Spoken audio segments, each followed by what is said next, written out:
Star Wars The Force Awakens is a misunderstood masterpiece. From its unique plot, hidden mysteries, frightening villains, to its hilarious comedy, The Force Awakens delivers a movie that fans will never forget. We're gonna dive into how this movie managed to pull this off, and at the end of the video, I'm going to share my 3 favorite things about the movie. The movie starts with its usual Star Wars text introduction, and oh boy, after all these years, I can't wait to see what the greatest Jedi Knight of all time had. Never mind. We find out that there's already some new bad boys in town, so right off the bat, it's good to know that our hero's efforts to bring peace failed miserably. No point in showing up, Ghost Anakin, you can head right out. To fight against the First Order, there's this group called the Resistance, which is fortunate because we know the Republic army is on some much needed rest time, so it's nice of these guys to do the resisting for them. We see that the best pilot from the Resistance has come to speak to, it's this guy that we all know. And he has the map to Luke Skywalker, just the person we'd expect to have the map, this guy. The First Order then shows up and a fight breaks out. Poe shoots a stormtrooper who turns out to be Finn's closest friend, and thus begins the long and vicious Poe-Finn rivalry. The bad guys take control and whoa, who's this guy? You know, Darth Vader has been part of pretty much every Star Wars production, so trying to replicate a villain of his stature is not going to be easy. So let's hope this movie gives us a reason to even be scared of this guy. And whoa, they're off to the races as he absolutely kills, oh no, this guy, our beloved character. Rest in peace, my friend. Your brave journey comes to an end. Poe gives the map to BB-8 and then shoots at this guy who stops the blast midair with the Force. Wow, I don't think I've seen that before. You know, replacing Darth Vader as the big bad villain in Star Wars isn't going to be easy, but this guy's off to a great start. He takes Poe as a hostage and BB-8 escapes the scene without leaving a trail. We're then introduced to Finn, who has a tense conversation with Captain Phasma. Wonder how that's gonna play out. Back on Jakku, we're introduced to our protagonist Rey, who lives in this very secluded area, but oh, a wild BB-8 appeared. She helps fix his antenna and he immediately gets attached to Rey, which, you know, is a great message for all the kids watching this movie that if a stranger ever does a nice thing for you, just immediately latch onto them and start following them around, it's fine. We then see Poe getting tortured by Kylo Ren as the movie continues to build up its villain. He gives away the location of the map and tells him it's with his droid. And I know what you're thinking at this point. This movie is following the exact same plot as A New Hope.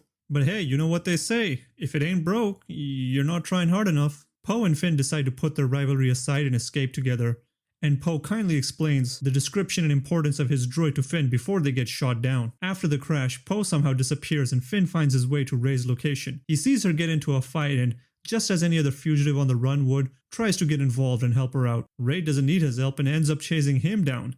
And after getting caught, he tells them that Poe didn't make it. They're then found by stormtroopers who chase them and try their best to bring the droid and the map back in one piece. Our heroes manage to escape when they find the Millennium Falcon. They escape the planet on it, but then their ship gets picked up by Han and Chewie. Rey, who thought Luke was a myth, is thrilled to meet Han.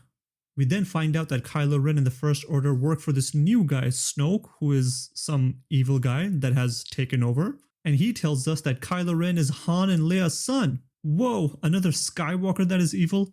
This movie and its twists never seem to end. After some convincing, Han decides to help Rey and Finn by not taking them where they want to go. Instead, he takes them to a new planet where they bring in the wanted droid for everyone to see. Rey starts to hear some voices that lead her to Anakin and Luke's old lightsaber. We're unable to find out more about this at the moment because she's late for her next plot point. We see this commander giving a speech, which is very motivating, very intense, and everyone can totally hear him, so they're like, right on dude. They then fire their weapon, which does something that's very confusing, but thankfully Finn comes just in time to explain to us what happened. Thank you, Finn, so thoughtful of you. The First Order then finds them and tries their best again to bring the droid back in one piece. Good job guys, keep it up. Rey gets captured by Kylo Ren and Leia finally shows up. She has a nice moment with Chewie and all. Those two are so tight. They always have such classic moments together. We then get to the Resistance base and find out Poe somehow survived the crash and him and Finn reunite. They want to find out about the new weapon, and it just so happens that Finn used to work on Starkiller Base as part of his grueling stormtrooper training where he had to work as a janitor. We then see Rey getting interrogated by Kylo Ren, and the movie decides to build up their villain by making him completely ineffective against the hero on their first meeting. Wow, Kylo Ren continues to become scarier and scarier. They even make him take his mask off for an extra shock. Rey, who thought Jedis were a myth, now knows all about Jedi mind tricks, and manages to do one on a guard that would otherwise take years to master, so that's cool to see. The Resistance finds out that the Death Star has a bigger brother and make a plan to destroy it. Which is a good plan, honestly, because it is their third time. They're getting pretty good at it. Han, Chewie, and Finn decide to sneak onto the base, and in a movie about galaxies and robots and aliens, it's cool to see some bit of realism when Han decides to land his ship at light speed. Whoa, look at that light speed go! They find Captain Phasma and make her disable the shields, which she does so very kindly, and the rivalry between her and Finn is heating up. This is definitely headed in a great direction. The Resistance finds out that they are the next target. The weapon is 15 planet Namek minutes away from being charged, and our heroes have to find a way to destroy it. Finn finds Rey, and I'm really liking the chemistry between these two. I can't wait to see where that goes. They decide to help the fighters by bombing the oscillator themselves. They set up explosive, and then Kylo Ren shows up. Han decides to call out to him, and a very tense moment starts. He decides to go and talk to him in a very safe place. Rey and Finn also show up, but don't get spotted by the stormtroopers because, it's very hard to notice an open door shining a light in this place. The conversation seems to be going well, but oh no! Ren kills Han Solo! This is very emotional for all of us, especially Rey, who's known Han for the entire duration of one flight. They then blow up the weapon, and after fleeing, they're confronted by Kylo Ren outside, and oh yeah, now it's time. After building up the bad guy the whole movie, it's time to show us how deadly he is with a lightsaber. And oh wow, what a Sith Lord. I'm so scared of this villain. How will our heroes ever find a way to defeat him? I just don't know. Good thing the planet separated, otherwise how would our heroes get out of that situation? They then escape on the Millennium Falcon, and the base does its obligatory explosion. Back at the Resistance base, Leia and Chewie are devastated by Han's death, and again have one of their classic moments. As Leia gives her traditional greeting for strangers to Rey, R2-D2 decides to wake up and show that he's been hiding the rest of the map for Luke. The map is now complete, and our movie ends after Rey goes to find Luke to train with him. But what a movie, guys!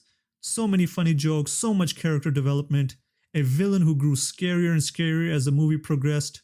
Star Wars Force Awakens is truly a masterpiece, but if I had to pick my 3 favorite things, they would be this. First, the mysteries. How did she get the lightsaber?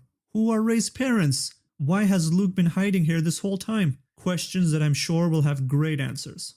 Number 2, Snoke. Who is this new Sith Lord? Where did he come from? I can't wait to find out more about him.